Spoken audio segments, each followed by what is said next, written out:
Formula E car race file ఏసీబీకి చేరుకుంది. దీనిపై ఇప్పటికే విచారణకు అనుమతించారు గవర్నర్. కేబినెట్ సమావేశంలో అనుమతించి ఏసీబీకి పంపింది ప్రభుత్వం.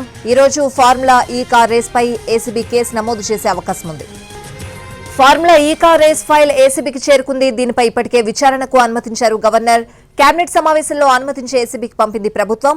ఈ రోజు ఫార్ములా ఈ కార్ రేస్ పై ఏసీబీ కేసు నమోదు చేసే అవకాశం ఉంది. పూర్తి అప్డేట్స్ అడిగి తెలుసుకుందాం. మా crime input editor Ramesh Paitla phone line లో ఉన్నారు. రమేష్, లైవ్ లో ఉన్నారు. రమేష్, ఈ కార్ రేస్ సంబంధించి ఫైల్ కొద్దిసేపటి క్రితమే ఏసీబీ చేరుకోవడం జరిగింది. ఏసీబీ అధికారులు దీనిపైన వెరిఫై చేస్తున్నారు. దీనిపైన ముందస్తుగా కొంత సమాచారం తెప్పించుకునే ప్రయత్నం చేస్తారు. అయితే ఫార్ములా ఈ రేస్ సంబంధించి అసలు ఉత్తర ప్రత్యుత్తరాలు అంటే దానికి సంబంధించి ట్రాన్సాక్షన్ ఏం జరిగింది, ఒప్పందాలు ఏ విధంగా ఉన్నాయి, దీనికి సంబంధించి ఎవరెవరు పాల్గొన్నారు, ఒప్పందంలో ఎవరెవరు చేసుకున్నారు, వీటన్నిటికి సంబంధించి కొంత సమాచారం తెప్పించుకునే అవకాశం ఉంది.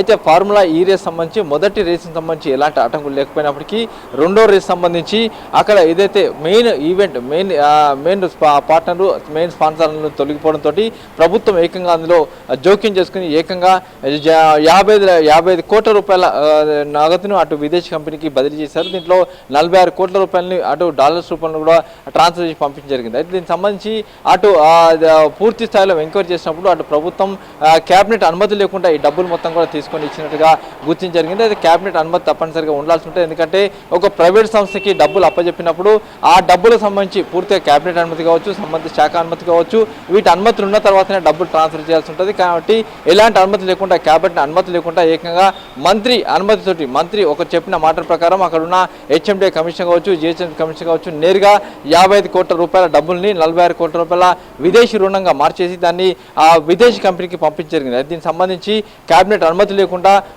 ఎలాంటి అనుమతి లేకుండా ఒక మంత్రి చెప్తే డబ్బులు ట్రాన్స్ఫర్ చేసిన నేపథ్యంలో దీనిపైన కేసు నమోదు చేయాలి, దీనిపైన విచారణ చేయాలని చెప్పి కాంగ్రెస్ ప్రభుత్వం ఒక పూర్తిగా తీర్మానించింది. ఈ మేరకు కాంగ్రెస్ ప్రభుత్వం అందులో కేటీఆర్, మాజీ మంత్రి కేటీఆర్ ఉన్న నేపథ్యంలో దానికి సంబంధించి గవర్నర్ అనుమతి తప్పనిసరిగా తీసుకోవాల్సి ఉంటుంది. కాబట్టి గవర్నర్ అనుమతి కోసం దాదాపుగా నెల రోజుల క్రితం రాయడం జరిగింది. దాని మీద గవర్నర్ అనుమతి 3 రోజుల క్రితం రావడం జరిగింది. నేను క్యాబినెట్లో అప్రూవ్ చేయడం జరిగింది.